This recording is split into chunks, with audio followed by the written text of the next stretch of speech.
il n'y a pas un pays en Afrique et en Afrique de l'Ouest qui a été pilonné comme le Burkina Faso. Je prends deux exemples.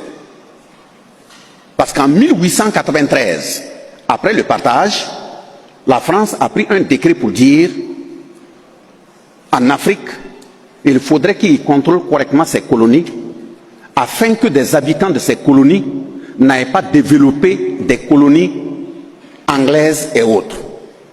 Parce que si vous demandez à nos grands-parents, ils vont vous dire leur déplacement, leur voyage dans le temps, ce n'était pas la Côte d'Ivoire, c'était le Ghana à côté.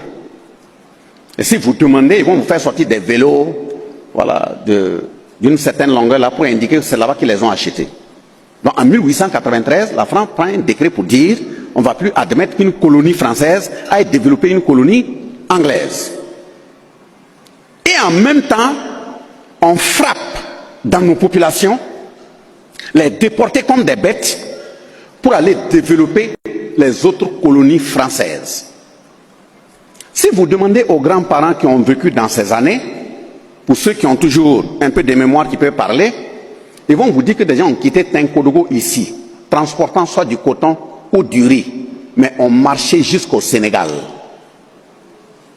Transporter des matières ici, marcher d'abord arriver au Mali, et du Mali, ils marchent jusqu'au Sénégal. On peut prendre 500 personnes.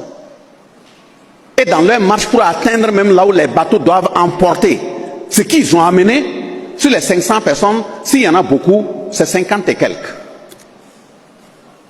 Soit il y a certains qui piquent des crises, ils tombent, ils meurent. Il y a ceux qui ont des pieds enflés, ils n'arrivent pas à marcher, on les abat. Si vous cherchez sur le net, il y a un livre qui a été écrit par Feu Titenga Passeré, les droits des travailleurs migrants.